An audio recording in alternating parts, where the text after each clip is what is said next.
Okay, welcome back from the coffee break. It's my great pleasure to introduce our next speaker, Rui Gardner. He's the director of the Flow Core at the Memorial Sloan Kettering Cancer Center in New York. He's got his PhD from the University of Porto in Portugal and did a PhD later in the Instituto Gulbenkian de Ciencia in Portugal. He's an recognized international expert in flow cytometry and works with spectral systems and high parameter stuff, and is also has been at least the last 5 years part of our FlowTex committee. Welcome. Thank you. Thank you. Thanks for the kind introduction. It's always a pleasure to be here at FlowTex. I mean, this is one of the reasons I'm part of the committee, and I would encourage, as somebody who's part of the committee, I would encourage all of you, if you haven't, to join the committee. It's a lot of fun, and we get to be volunteered to give these talks. So if you want to come and give a talk, just join the committee. It's very easy. I want to say that it's so easy that actually the presentation I have today is a presentation that was prepared by Anna Longini. And so I'll be showing most of her work. That's why I placed here Anna's name. It's really fun. I mean, this community is really a relatively small community. I mean, it's large enough to be global, but it's small enough that we know each other so well, and we've worked together. I have to say I've had the pleasure to work with Anna, and it's interesting to see her putting together presentations, presenting data that she ran in our core, and then me giving her presentation with data from our core that she put together. So everything comes full circle and makes it a much more interesting thing. So today, I'm going to be talking about autofluorescence in spectral flow cytometry. I just want to say that Laura and we discussed what we were going to present. There's going to be somewhat of repetition in terms of concepts, etc. But these things are so new that we thought that it would be really important to just, in at least some of the concepts, repeat them and present them, on our own, with our own perspectives. And you'll see that that's that's a big advantage there when you listen to similar concepts. Explain in a different way, it just sinks in a better way. So bear with us with these with some of these repetitions. Okay, so what I'll be discussing today, or at least presenting, will be, I want to show some of the concepts in terms of what autofluorescence is, how do we identify their spectral signatures. We'll talk a little bit about the factors that cause variation in autofluorescence within the cells, and why is that important to take into account. Also, what are the implications for panel design? We kind of discussed some of these things already with Mathilde and Anna in terms of understanding your autofluorescence, and so we'll see why this is important. And then I'll discuss just briefly at the end a workflow for autofluorescence management that Anna came up with, and I think it will be helpful for you guys. So let's start with what autofluorescence is. I mean, I'm sure everyone knows, obviously, where it comes from. We know that in biological cells, we have intrinsic molecules that are very different from each other, but what they're similar at is absorbing light and emitting light in the form of fluorescence. And there are plenty of different endogenous molecules out there in the cells. These are just some of the typical ones.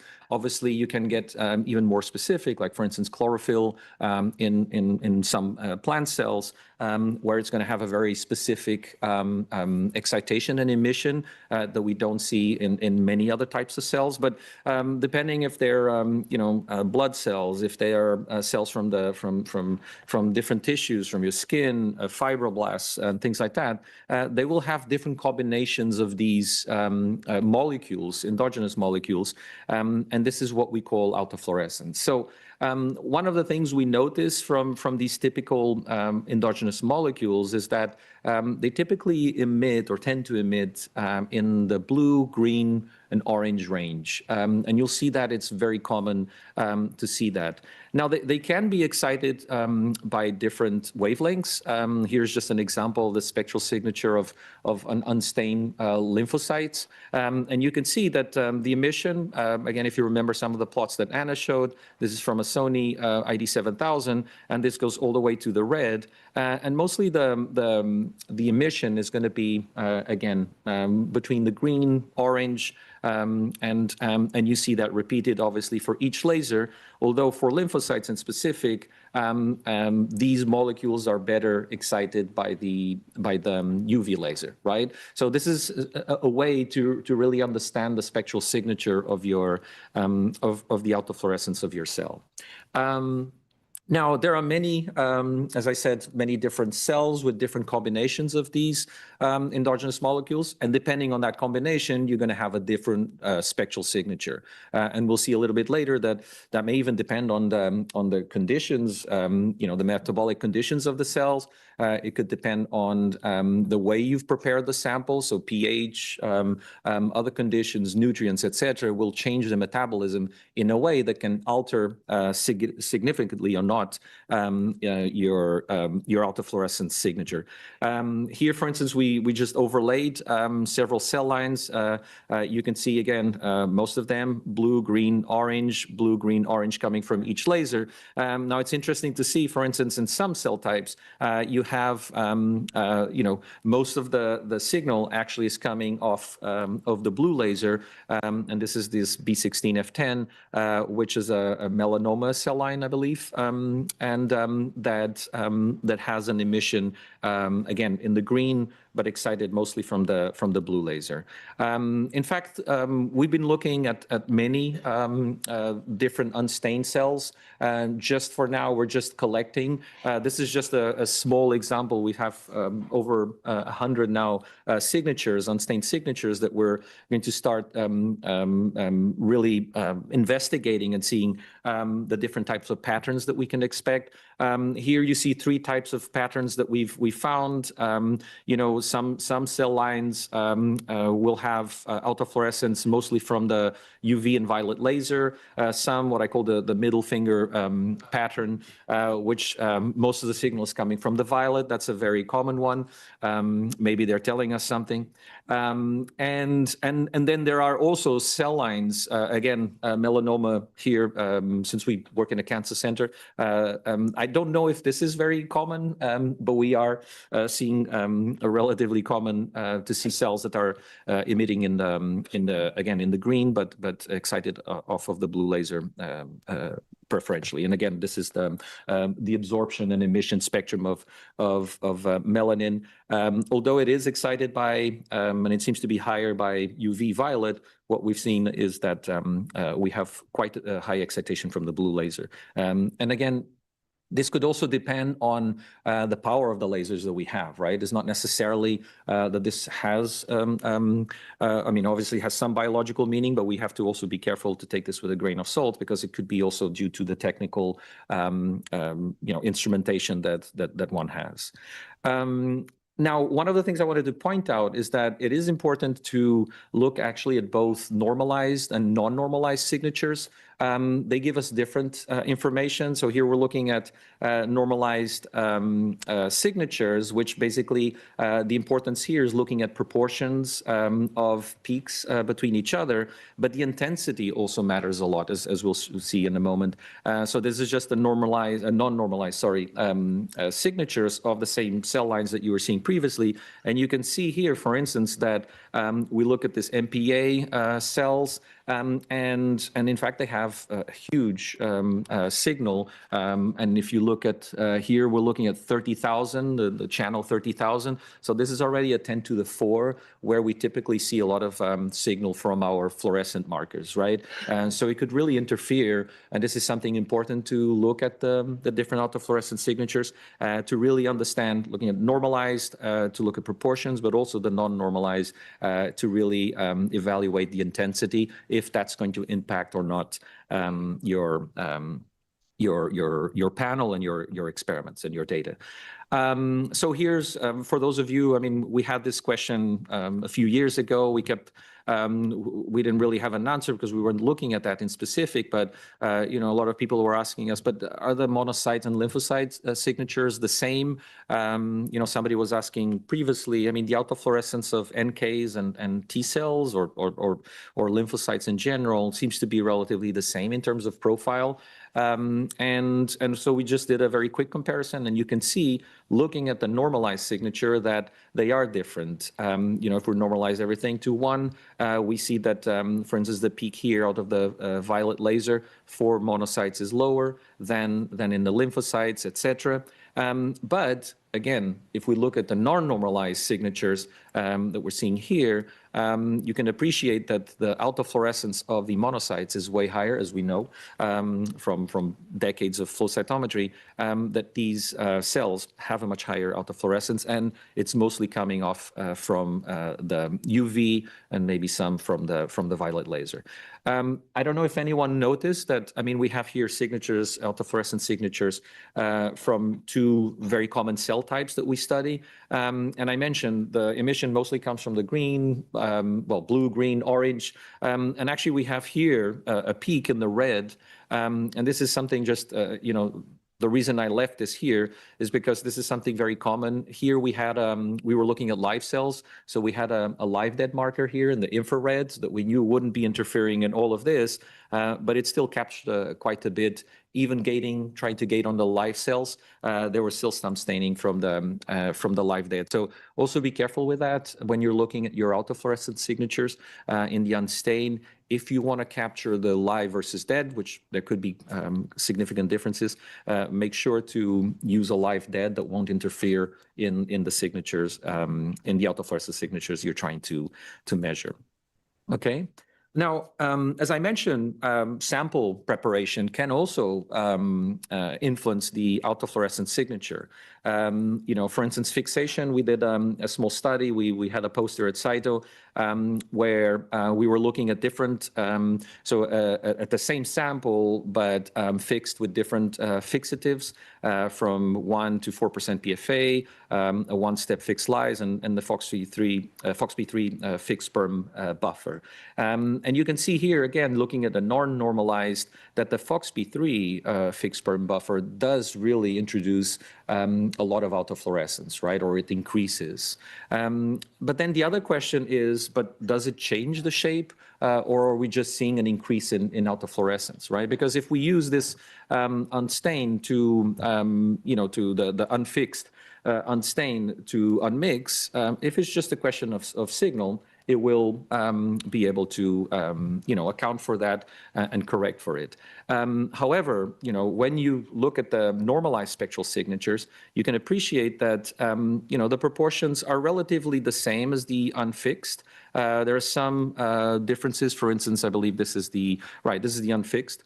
So there are some differences here in the UV, but you can see here that in the yellow-green, for some reason, this FOXP3 fixed sperm buffer does increase the autofluorescence in that range. And this is what we're seeing here. We're just looking at cosine similarities, making sure, comparing all of the different unstains compared to the fresh unstained, the unfixed.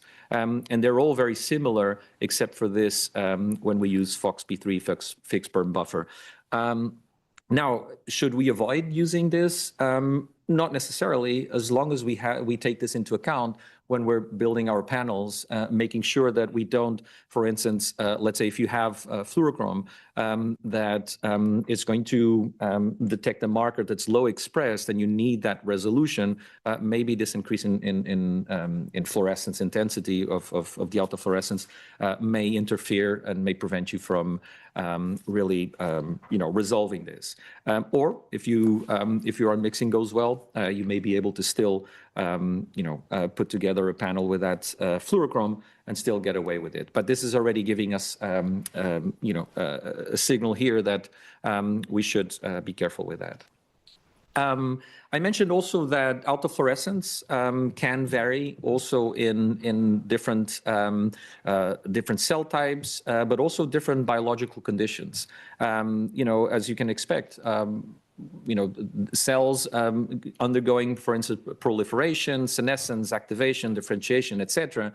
They're going to be changing their metabolic states, and so it doesn't mean necessarily that they will change their spectral profile or their spectral signature, but it may. So it's important to evaluate in the different conditions that you're going to study to make sure that you're detecting the right autofluorescence signature. And here's a nice example of some work of looking at senescence. And again, we know that senescent cells have way more autofluorescence, so the signal is for sure higher. But does it really change the spectral signature? Here they weren't using spectral flow cytometry, but they did a simple study where they looked at the low, medium, and high autofluorescence in this sample, and they sorted these three, and when they looked at them, you can see that the ones that increase the highest, or so the ones that have higher autofluorescence are in fact the ones that show higher beta gal activity, which is a marker of used to detect senescence, and so you could see very well that these senescent cells are actually increasing in autofluorescence. Again, for me, the question here would be to go one step further and really try to see if that spectral signature changed or not, which could be or not important.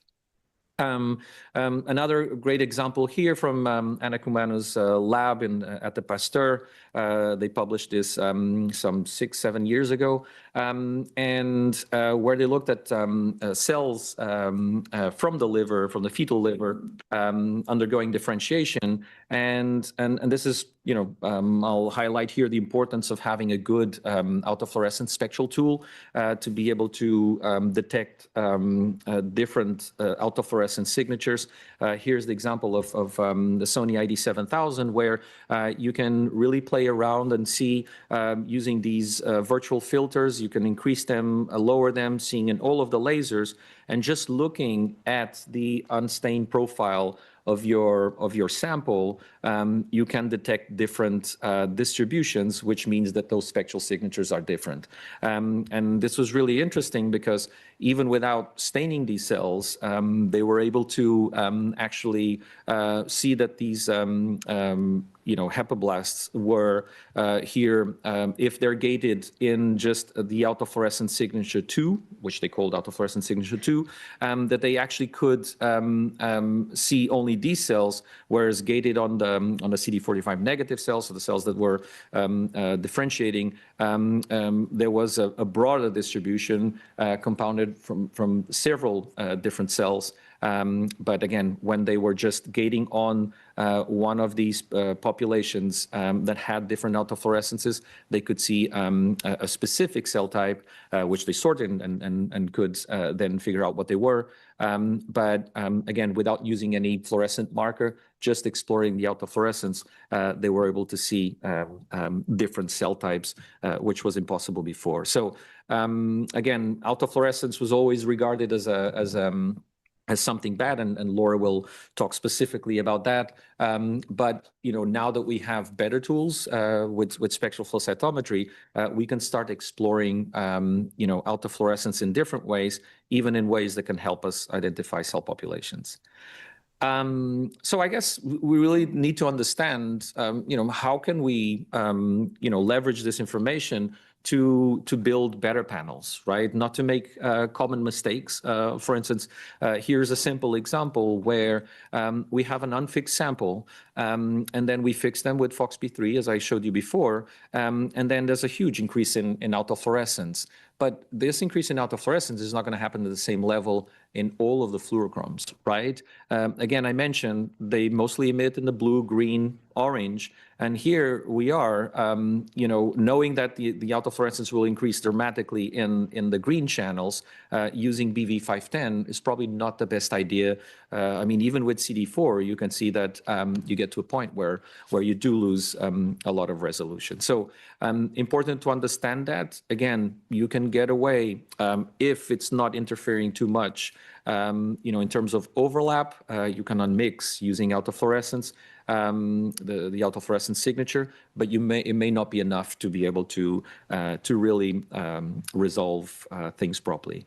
Another important thing, and this was mentioned earlier, is to match your autofluorescence signature with the protocol you're using. I mean, this should be something standard, right? We should use exactly the same conditions for our controls than we are for our samples. And the same thing when it comes to unmixing, right? When you want to, you need to provide the best input to the algorithm so that it can fit the data appropriately. So you also want to make sure that your input of the autofluorescence, when you're mixing with autofluorescence, that it matches the protocol you've used. So for instance, here's a nice example where unmixing a sample that was fixed with the FOXP3 fixed perm buffer, and then here is unmixed with that respective unstain, and here's unmixed with the fresh unstained sample, where you can see that it really didn't improve anything. It didn't resolve. And in fact, one of the key indicators is that when you unmix with autofluorescence, if everything goes well, if the algorithm is able to get to a good result, you should see the autofluorescence centered at 0 in the respective fluorochromes, right? This is a way to one of the ways to really check the quality of unmixing. So the thing is, we want to understand the spectral signatures of our autofluorescence of the unstained cells, and then be able to choose fluorochromes that won't interfere or won't be impacted by the changes or just by the level of autofluorescence you have in each fluorochrome. Again, the fluorochromes that will be more affected by autofluorescence are going to be fluorochromes in the blue, green, and orange range. Again, that can be excited by different lasers. Here are just examples of those that are affected by lymphocytes autofluorescence: BUV395, BUV496, BV510, BV570, RB545. As you see, you're mostly emitting in the blue to green and wavelengths. And here's an example of these fluorochromes, where essentially we're looking at in orange, the autofluorescence of the lymphocytes. Again, these are normalized spectral references, so the height is not going to be representative of the real amount of autofluorescence, but we're looking at proportions, right? And you can see that there's an overlap. There's a significant overlap between BV510 and the autofluorescence of lymphocytes. And so you can see that the MFIs, or the mutant fluorescence intensities, are going to be higher. As you go down, you see that we have less overlap, and so less impact of the autofluorescence, of the autofluorescence in these respective fluorochromes. So that's already a nice way to see, which fluorochrome will be more or less impacted by the autofluorescence of the cells you're trying to study. So, managing autofluorescence accordingly and even predicting what that autofluorescence is going to be can really help you improve resolution when you're building the panel. Here's an example of lymphocytes that were stained with CD4, conjugated to these different fluorochromes that we showed before. And you can see here from the histogram. So in this purple line, you can see the cells that have been unmixed without autofluorescence, and in orange we see the same sample unmixed, or the single stage controls unmixed with using autofluorescence signature. And you can see that there's a reduction in the signal And why is this? There's both a reduction in the signal of the negative and the positive. Maybe you don't see it very well. Maybe this one you can see slightly that the orange shifts a little bit, but it's in log scale, so it's not as obvious. But we're essentially seeing the same, the same contribution being removed from the autofluorescence. Now, it's very important to, I'm trying to avoid here saying subtraction or autofluorescence extraction. What we're doing is we're unmixing with or without autofluorescence.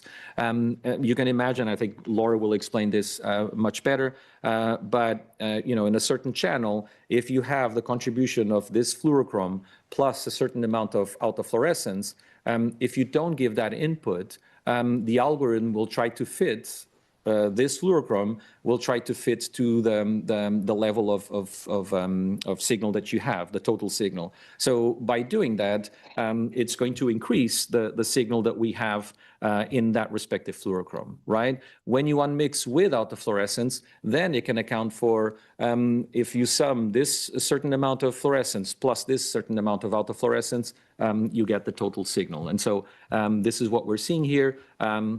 Like I said, when you unmix with autofluorescence, you should see the negative population centered at 0 because you really don't have autofluorescence there. And that's why we tend to sometimes call it autofluorescence extraction, but we're really not extracting the autofluorescence from anywhere. We're not subtracting. We're fitting a certain total signal based on the fluorochromes that we give it as an input. And this is a very important distinction. One of the questions that people typically ask is that, if it's just subtracting, quote unquote, from the positive and the negative, then we should see pretty much the same, stain index, right? But remember, stain index is a signal to noise ratio. When we unmix with autofluorescence, what's happening is that we're no longer, at least in these fluors, we're no longer accounting for the spread and the noise coming from autofluorescence. And so the 2 times the standard deviation of the negative becomes smaller, and therefore your stain index increases. In this case, we see some relatively improvements in most of them, except here BUV 395. So you could say that, well, I got a little bit of improvement here with our with unmixing with autofluorescence. But when we compare it to, instead of having fresh cells, but we compare it to lyophilized cells, just mimicking a sample that would have high autofluorescence, we see that the improvement is way more significant in pretty much all, if not all, of the fluorochromes here. And this is very important because let's say the benefit here is not, or the improvement in resolution is not going to depend only on their on the similarities between the fluorochromes and the autofluorescence signature. I mean, of course, the more overlap you have, the more chances of autofluorescence impacting the resolution of your of your populations. But as you can see here, let's say, for instance, if we look at BUV 496, the similarity or the cosine similarity between BUV 496 and lyophilized cells is actually less than with live lymphocytes. Yet, if you look at the impact, we had way more impact of them in the lyophilized cells. Because again, the intensity of that autofluorescence is also going to make an impact. You can have low cosine similarity, but if the signal of autofluorescence is very high, it's going to obviously have a much higher impact, and therefore you're going to have way more benefits in unmixing with autofluorescence. I guess you're asking, so should we always do unmixing with autofluorescence? Not necessarily, and I think Laura will discuss this more in more detail. But what is important to understand is that, again, this is not a magic bullet that will, if you do a bad panel, if you put together a bad panel, unmixing with autofluorescence is not going to rescue that, right? Poor panel design is poor panel design.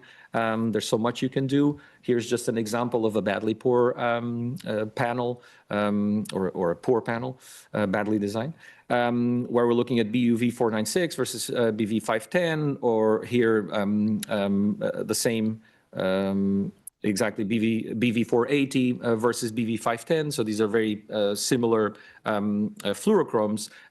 You do see some impact on mixing with and without autofluorescence, but where the choices were poor, it still remains a bad choice, right? We don't get much of an improvement in resolution because the problem here wasn't autofluorescence, was that you didn't design this accordingly.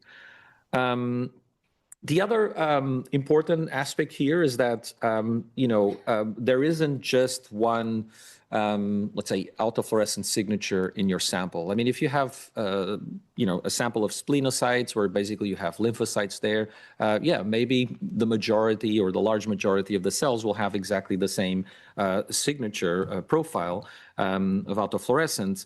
But we work with a lot of different samples that may have very different, different cell types with very different autofluorescence. Here's just an example of different tissues like lung, tumor samples, pancreas, gut, brain. We could go on and on. Actually, anything except splenocytes, maybe. Even blood, you'll have different cell types with different autofluorescent signatures. So again, it's really important to understand what are those signatures. And if you're studying, just let's say, if in PBMCs, if you're just studying lymphocytes, probably won't matter as much. But if you're looking at other cell types like monocytes or other myeloid cells where their signatures are very different, then again, this may make a huge impact. So here, is a great example from QL where and his lab, where they looked at at the tissue with different autofluorescent signatures, and you can appreciate that if you don't unmix with autofluorescence, you can actually have false positives. So looking at these eosinophils that seem to be positive for LY6G, but then when you unmix with autofluorescence, including autofluorescence and the autofluorescence of these particular cell types, you see a dramatic reduction in the signal that they have in LY6G. So again, the fact that we haven't been unmixing with autofluorescence or even compensating, removing the contribution of autofluorescence means that we've actually haven't been seeing the real biology, and so there's still a lot for us to learn. And I think spectral flow cytometry is actually bringing that, not only in terms of the number of markers that we can put simultaneously, but the fact that now we can manage autofluorescence in a better way. It's also teaching us much more about the real biology that still remains to be uncovered. So a really cool example of what you can do with when you manage autofluorescence correctly. Okay, so I guess the problem here now is, okay, so how do we find all these different autofluorescent signatures in our sample? That is not a trivial thing. I mean, again, I think Laura will show some newer tools that are starting to come out. But we're still in a very early stages. It's still a very manual process, as I'll explain in a moment. Essentially, with your unstained sample, you can use your scatter profile to, if the cells have a different scatter profile, it doesn't mean they have necessarily different autofluorescent signatures, but that's already a good clue for you to explore. And most likely, or many times, or most of the times, I should say, they do have different autofluorescent profiles. So starting with the scatter plots would help you. Now, there are softwares out there or acquisition softwares that allow you to explore better the different autofluorescent signatures, by using certain tools. Like I mentioned, I'm going to mention the one that we are more used to, which is from the Sony ID7000, like I mentioned previously, where we can look at all of the lasers, and then we can increase or decrease the virtual filters. And in in a very quick, it may take you 5 minutes to just explore one sample and really see if you have different populations popping out. If you have different populations popping out, that means they have different correlations. If they have different correlations, that means they have a different spectral signature, right? So that's already an indication that, oh, maybe this one will be important or not. So that is the next step, is figuring out, how many of these autofluorescent signatures, should I just run them all? In fact, sometimes even just using one may even bring more problems than the ones you're trying to fix. And that might be because maybe the autofluorescent signature is very correlated or overlaps a lot with some of the fluorochromes that you're using. Here, I wouldn't blame necessarily the autofluorescence. It's more, if you knew how the autofluorescence looked like, maybe you wouldn't have chosen those colors, and you can change those colors and actually get a better improvement. If the autofluorescence signal is also very low, unmixing with or without autofluorescence shouldn't really give too much of a difference. But again, sometimes it could introduce more noise than actually improving anything in your sample. So it's really, for now, we don't have a systematic way of understanding how many, should we even do autofluorescent unmixing with autofluorescence? And if we do, how many of these autofluorescent signatures should we use? Again, so this is an example from Anna, where she says, start simple, begin with one autofluorescent signature. Most of the times, again, if your sample is relatively homogeneous, as a lot of the immune samples that we look at, you get away with one of the autofluorescent signatures, and then you can just unclick or click, and you can see the improvement in spread of the negatives, different diagonals, etc., that can help you understand if this is going to improve or not the unmixing. And then you can start adding other autofluorescent signatures. So for instance, if you see broad negative spread across multiple channels, that's maybe an indication that you're missing some a different autofluorescent signature here that you're not taking into account. If you have clear heterogeneity in your autofluorescent signatures in the unstained population, maybe that's already a good indication that you probably need more than one autofluorescent signature. And if you see an improvement in resolution when you include these, so again here with one, and then you click two, you see that they improve. So for instance, looking here at BUV 496, you can see that adding this second autofluorescence lowers the signal of BUV 496, which is kind of indicating that, yeah, we were actually considering autofluorescence and not necessarily the fluorochrome signal. Like I said, for now, it's a very manual process. If you have 3 or 4, you try the different combinations. If you have a 25 color or 30 color panel, it may be hard to go through all of those channels and see really, maybe you see improvement in some, maybe you see worsening in other channels or fluorochromes. And so it might be difficult to really assess for a large complex panel by doing something manually, right? But for now, this is what most people are doing when trying to manage autofluorescence. And here's a quick guide from Anna to whether to add or not the autofluorescence to your unmixing matrix.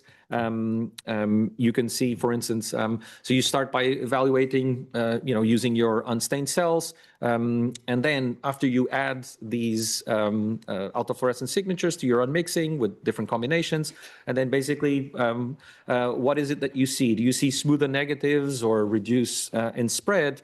Then that means your autofluorescence heterogeneity was real, and that you should keep those signatures that you chose. If you don't see any change, well, that means that you're already capturing your autofluorescence appropriately, or maybe it's just because it's very low and doesn't really have an impact. So just stay with that first autofluorescence signature, and then you basically it's indicating you don't really need need to add more. If you see new patterns appear in the negatives, like I was saying before, then that means you're over modeling the autofluorescence of your heterogeneous sample, and then you want to start removing, the second or the third or all of them, and see if it improves or not. Like I mentioned here, the difficulty is that we don't really know. If you have a large panel, you may see improvements in some cases, and then other fluorochromes you may see, loss of resolution or more background noise, and then it will be hard to decide which are the best ones. And then you check the fully stained sample to look for any impact on resolution and also increases or decreases in spread. And I think this is a very good point that Anna makes here. Make sure that you remember this is an algorithm, a fitting algorithm that's trying to match the total signal by summing different contributions of the different fluorochromes, including autofluorescence that you have in your sample. So if you provide the wrong input, it's not going to find a good result. So it's all about that. Think of autofluorescence of these different autofluorescence signatures as different colors that you should be taking into account. And if you don't give it to the algorithm, you won't know how to match appropriately. And then another thing to note, and again, I think Laura will talk about this, too many autofluorescent signatures or too many signatures in general added to the unmixing matrix can cause unmixing dependent spreading. So this is something that we're also learning now. And so this is something that we need to start taking into account. So to finish, for me, looking at all of this, we see that managing autofluorescence is really important if you want to build good panels, and it will improve the quality of your data. But the thing is, we're still missing, somewhat more, let's say, automated, unbiased tools to find relevant autofluorescent signatures. For instance, there's a paper that came out in 2024 that I encourage you to read, where they're basically looking at using clustering algorithms to be able to find different autofluorescent signatures within your sample. Now, the thing is, are they relevant or not? Because technically every single signature is slightly different from each other, right? We're looking mostly at averages. So really understanding how different they should be and how they're going to impact is still another step, which is the second point that I'm putting here, which is, we still don't have tools, or at least readily widely available to assess the quality of unmixing for different combinations of autofluorescent signatures. For now, we have to do all this manually, and again, look at the data and kind of see this high dimensional data and see if it's improving or not. But how do we know that it's improving overall? Sometimes maybe just looking at the markers that are really of interest, or the ones that are more affected and that are critical for your panel and for your data. Maybe that would be a better approach than just looking at the overall improvement. But again, we still don't have tools out there that really help us in that. And this is part of the things that we're all, or some of us are working on, trying to bring these type of tools to really help us build proper panels. One of the things that's been discussed, and I'll just leave you with this to think about, one of the things we've discussed many times is, what if we looked at, what if we had the signatures of all of these contributors? Well, because basically these are all fluorochromes, right, in the cell that we can find in biological cells. What if we have these signatures and we had a tool that would just be adding these signatures and trying to see if it improves the unmixing or not, and we wouldn't have to worry about looking at the different autofluorescent profiles, because again, the autofluorescent profiles are a combination of one or 15 of these molecules, right? But anyway, then comes the problem of adding too many autofluorescent signatures, etc. But something to think about. I think it would be really cool to have this information and to be able to test whether this would work nicely or not. And I think that's it.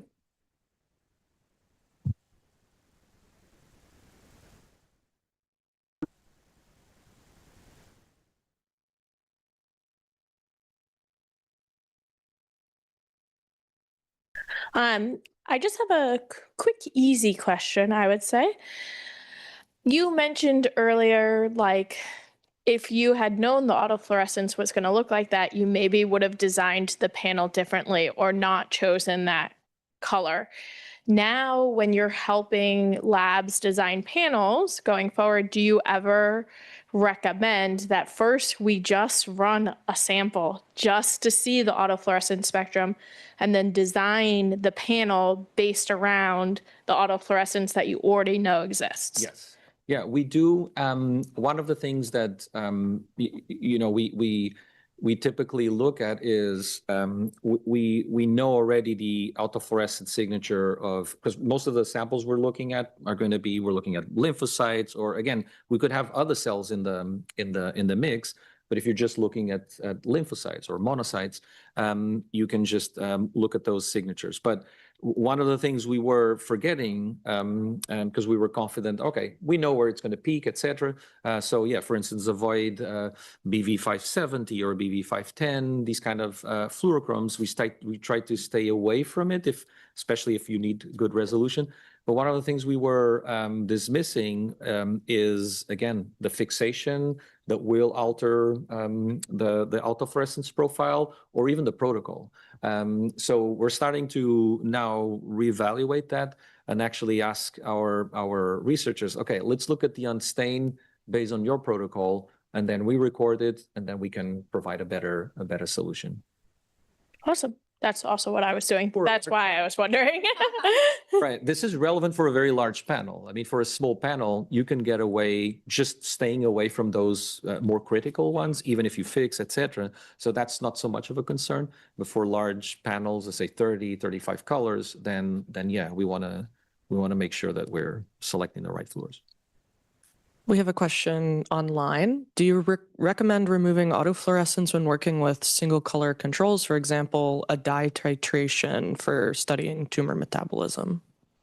I think this is maybe, yeah, like titration. Right, for titration, right? Yeah, so even with titration, we do, again, because it could have an impact. And the more autofluorescence you have, not only the overlap, but the intensity, it may be hard to really, you'll have a flatter curve if you're looking at stain index rather than a sharper curve to be able to determine what's the optimal concentration. So yeah, we do. Usually what we do is unmix without. I have a question. Very good talk. How do you confirm that your unstained cells that you're running for somebody is not a result of contamination at the sit or anything going on in the experiment? I mean, that's a good question. I mean, if we're applying best practices, yeah, things should be pretty Perfect world. but yeah, no, but that's a good question. For instance, we're collecting, dozens of dozens. We do about 350 sorts a month.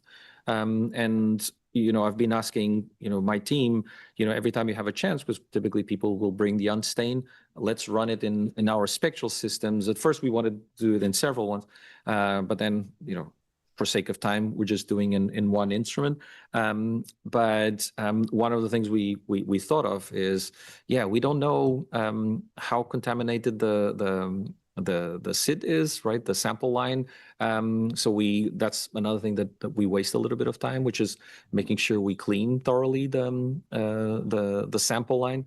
Especially with DAPI, that's very easy to. The other thing is when we're collecting these unstained samples, depending on how many dead cells we have, that's going to skew the average signature. So that alone. Right. So we don't have, I'm more worried about that than in fact the contaminations, potential contamination. Yes.